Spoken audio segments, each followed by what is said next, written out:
47 እድሜ እንትን እድሜ 45 ኢሹ ምንድነው? ስኳር ጋር በተኖረው ስኳርም ደም ግፊትም አለብኝ። ከምን ጋር ታይዞ ይመስላል ግፊትም ስኳርም የመጣ? እንግዲህ ስንማማር ነበር ሰው አይ ቲንክ ሜታቦሊክ ፕሮብሌም የሆነ ነው የገባኝ። ሮንግ ምግብ በትክክል በጣም ዘይት የበዛበት ምግብ ቁጭ ባለበት ተቀጠቀጥ ነው። ያ ስቶር አረገ፣ ቦርጭ መጣ፣ ዘልቀስ እያለ ስኳር መጣ፣ ግፊት መጣ። ያንኑ ምግብ እየወሰድክ እየበላ መድኃኒት ሞከርክ፣ እሱ አይሰራም አይደል? እሱ ነው የገባ ብዬ ሜትፎርሚን ነበረ ወደ ሴታግሊፕቲን ተቀየረ። ከዛ አይኔ ችግር አመጣና አይን ክሊኒክ ክትትል አለኝ። ልቤ ችግር አመጣና ካርዲዮሎጂ ክትትል አለኝ። ኔፍሮሎጂስት አሁን ቀጠሮ አለኝ። ይሄ ሁሉ በቃ እኮ ጀስት አሁን በደንብ ገብቷል። ይሄ ሁሉ እየሆነ ያለው በስኳር በሽታ ከምንል ስላልገባን ምግባችንን መቀየር ሲገባን ሳንቀይር ቀርተን ራሳችንን መጀመሪያ ከፍ ያለው ስኳር ሞር እየባሰ አሁንም ምግባችንን ሳንቀይር ያንኑ ምግብ እየበላን መድኃኒት ለመውሰድ ሞከርን። ለዚህ ነው እንግዲህ በዚህ እድሜ በ45 ዓመት ሁሉ ነገርን እያጣ ያለው። በጣም ትክክል። እንደው ካወራን በኋላ ምግብህን ለመቀየር ሞክረሃል? አንድ ወር ከምናምን ይሆነኛል ቀይሬ ነው። 2 ወር ሆኖኛል ቀይሬ ያለው ምግቤን ቶታሊ ነው የቀየርኩትኝ። ስኳሩ አሁን HbA1c 5.3 ነው። yes ለን ዲያቤቲክ ሬንጅ ነው እንግዲህ።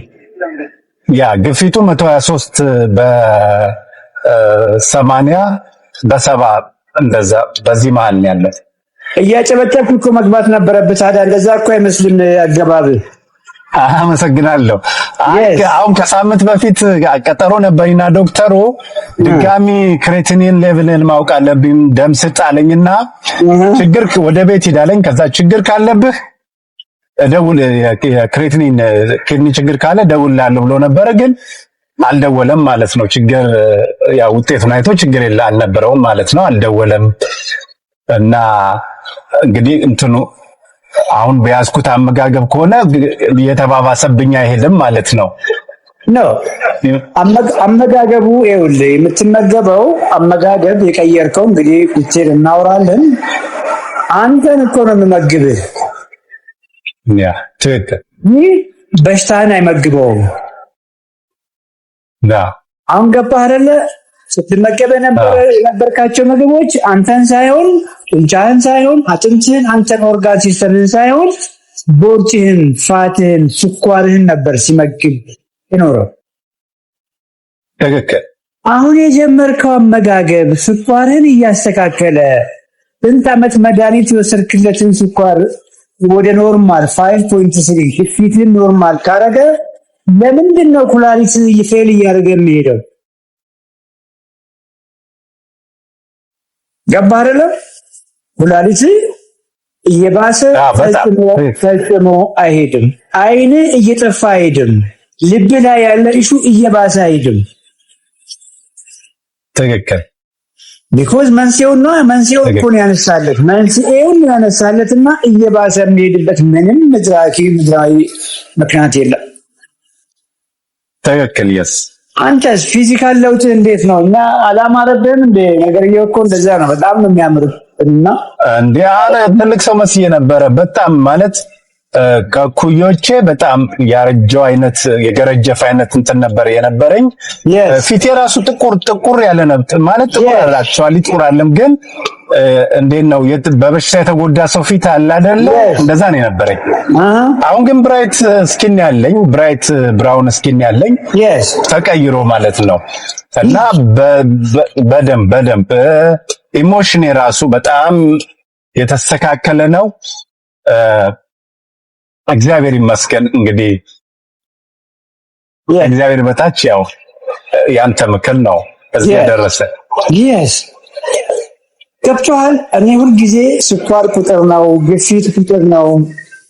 ትልቁ ነገር ሰውነታችሁን ስሙ። ሰውነት ምን እያለ ነው? ከዚህ በላይ ምን ይፈረስ ፈለክ አንተ? ገብቶሃል። አንተ ኩላሊቱ ሴል እያደረገ ሲሄድ መጀመሪያ የነበረ ከለር ነው እሱ።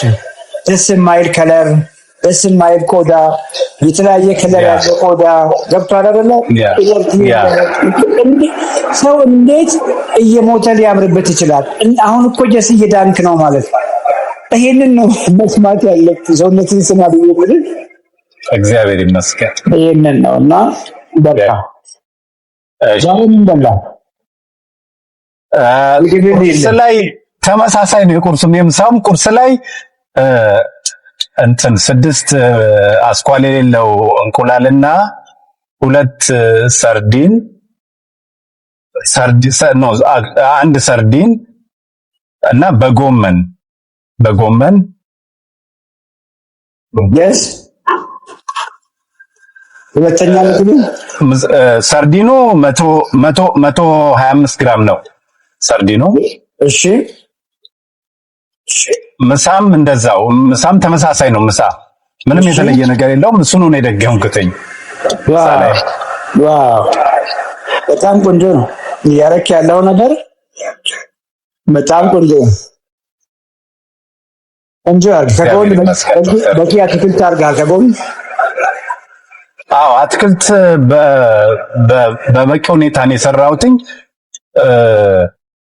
ሰሞኑን ስትልም ስለምሰማ አትክልት በበቂ ከኖርማል ፕሮቲን እንትኑ በተጨማሪ እና እንትኑ የምንወስደው ምግብ በተጨማሪ ፕሮቲን እንትን ማነው አትክልቱን በበቂ ሁኔታ ተመገቡ ስትል ስለሰማው ሰሞኑን ያ እንደዛ አድርጌ ነው የወሰድኩትኝ።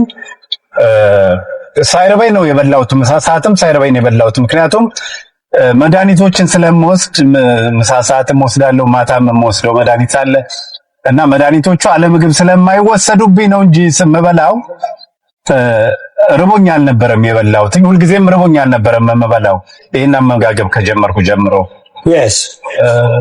እና ከዛ የተነሳ ነው እንጂ ሳይረበኝ ነው የበላሁት። ግን እንደዚህ ነው የበላሁት።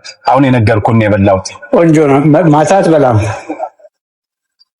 ማታ የምወስዳቸው መድኃኒቶች አሉ። የኮሌስትሮልና የልብ መድኃኒት አለ የምወስደውና በባዶ ሆድ እነሱም ስለማይወሰዱ ነው ጥቂት ነገር የምበላው። የስኳር መድኃኒት እየወሰድክ ነው? አይ የስኳሩን አቆምኩኝ። የስኳሩን ቶታሊ ነው አቆምኩኝ። እንዳውም ዶክተሩ ጨብጦኝ አመስግንልኝ ዶክተርን አመስግንልኝ አለኝ። ኢንዶክትሪኖሎጂስት ነው የሚባለው። ስለዚህ ስኳር የት ሀገር ነው ያለው? እሱ ማለት ነው ያ ዶክተር ኳታር ነው ያለው። ዋው በጣም እንግዲህ አንተም ታካሚዎችን የማያገባቸውን ለመቀየር ሞክር በለው። ሌላ ጊዜ አስተምር አንተ ራስህ እዛ ሆነ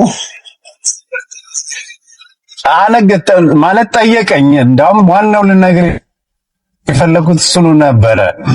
ጠየቀኝና ነገርኩትኝ፣ ያለውን ነገር ነገርኩትኝና እንደ ጓደኛ ብዙ አወራኝና ልክ አሁን አንተ እንደምታወራው ስለ መድኃኒቱ እየጨመረ መሄድ የመድኃኒቱ እየተቀያየረ መሄድ እሱን ነገረኝና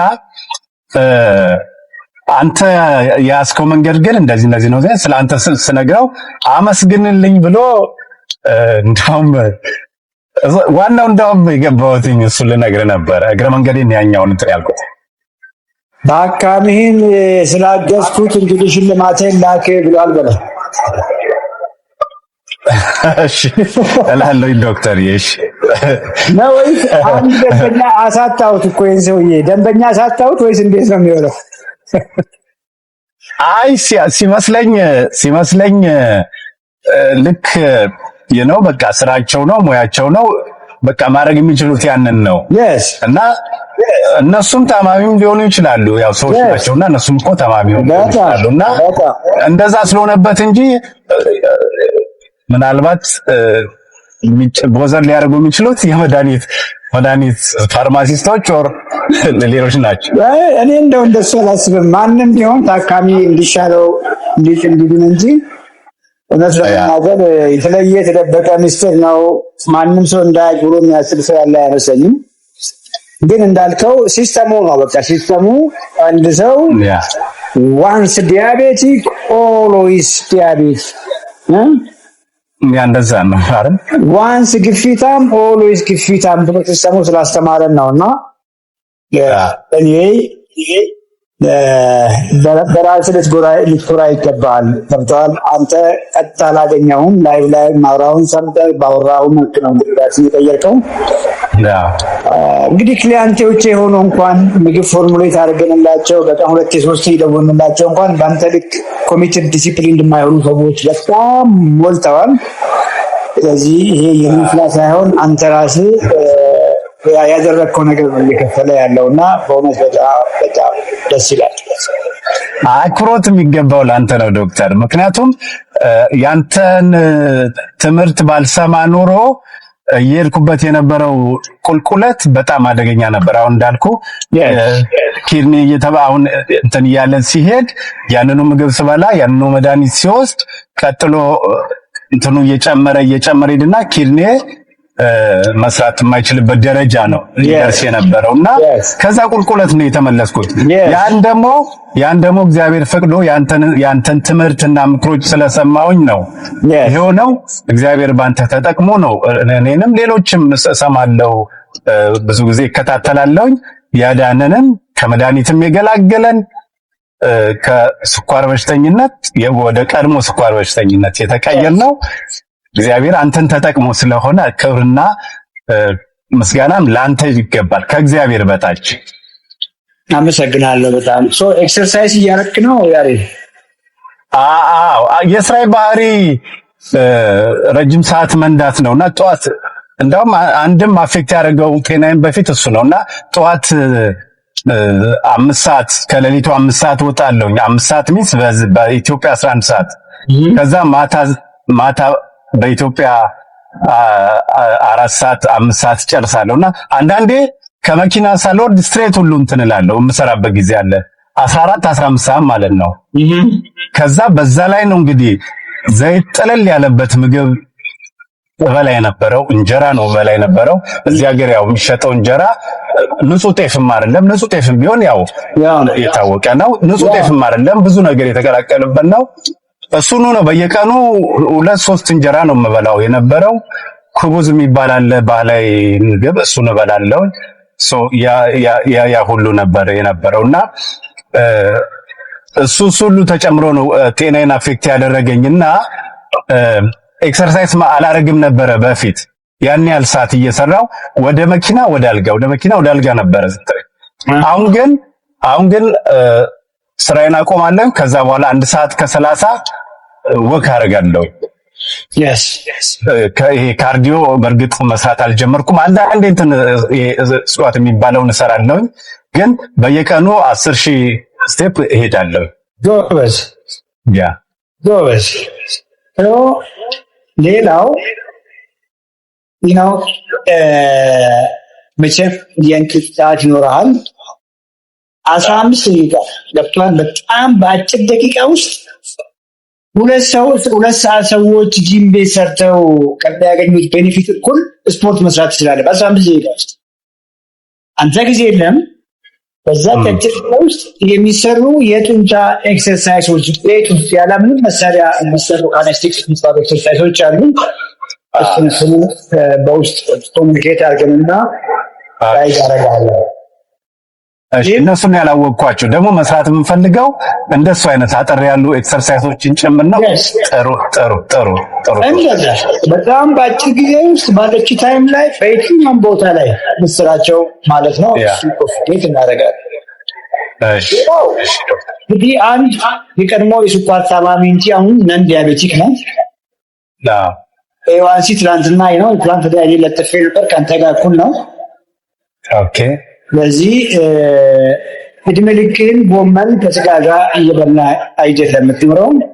ቀስ እያልክ ጤናማ ካርቦሃይድሬቶችን መጨመር ትችላለህ። ኦኬ ኦኬ ጤናማ ፋት ሲደመር ጤናማ ካርቦሃይድሬት። ጤናማ ፋት የምንላቸው የኦርጋኒክ ዶሮ እንቁላል፣ በተለምዶ የአበሻ እንቁላል የምንለው ሄልዚ ፋት ነው። ኦኬ እሱን 6 እንቁላል የምታደርግ ከሆነ አንዳንዴ አንድም አንዳንዴ ሁለትም ማስተዋል እያደረግ ትጠቀም። እሺ አቮካዶ መጠቀም ትችላለህ። አሁን ሄልዚ ፋት ነው። እሺ ያለህበት ሀገር ኳሊቲ የሆነ ዋይልድ ሆት ሳልመን ያለ ይመስለኛል አለ። እሱንም መጠቀም ትችላለህ። መልካም ሄልዚ የሆኑ ፋቶች ናቸው። መልካም ከዛ ውጪ እነዚህ ነቶች እነ አልመንድ እነ ፒስታሾ ሳታበዛ አንድ ፉኛ ብዙ ጊዜ እነሱ አንድ ከጀመር ሲያጣቆማቸው በጣም ኦቨር ነው የሚያስበሉ። አለርጂ ካለኝ ያ ችግር የለም። ኦቾሎኒ አለርጂ ካለኝ ማለት እሱን ስበላ እንዳለ ያሳክከኛል። በቃ አቮይድ አድርግ እንደዛ ከሆነ። ኤኒዌይ ሄልዚ ፋት ላይ እነዚህን ጨምር። እዚህ ካርቦሃይድሬት ላይ ፍሩቶችን መጨመር ትችላለህ። አሁን ፍሩቶችን፣ ድፍን ምስር፣ ባቄላ እነዚህ ሁሉ እንደ ኤክሰርሳይዝ ሌቭል እያየ ከጎን ተጨማሪ ማድረግ ትችላለህ። አትርሳ። እሺ ዶክተር መልካም። ሰዎች ያው እድሜ ልካቸውን የስጋ ከጎመን ጋር ስጋ አሳ ከጎመን ጋር እየበሉ የሚቀጥሉ ነው። ያ መጀመሪያ ሪቨርስ ለማድረግ ነው። ከነበርክበት ሜታቦሊክ ኢሹ አንተን ቶሎ ለመታደግ ነው። ያ መንገድ አንተ ነግረኸኛል። ኦልሞስት ትርፍ የሆነ 2 ኪሎ አይነት ፋት ነው ትርፍ ያለ ያና ኪሎ ሰረለም ያለበት ያ ጀምር። ሌላውን ደግሞ በውስጥ ኮሚኒኬት አድርገንና እናወራለን። በቃ እሺ ዶክተር አመሰግናለሁ በጣም እግዚአብሔር አንተንም ቤተሰብህንም ይባርክ። yes አድርሻለሁ ዶክተሩን ያለኝን አድርሻለሁ። እንግዲህ yes ያ አመሰግናለሁ ዶክተር።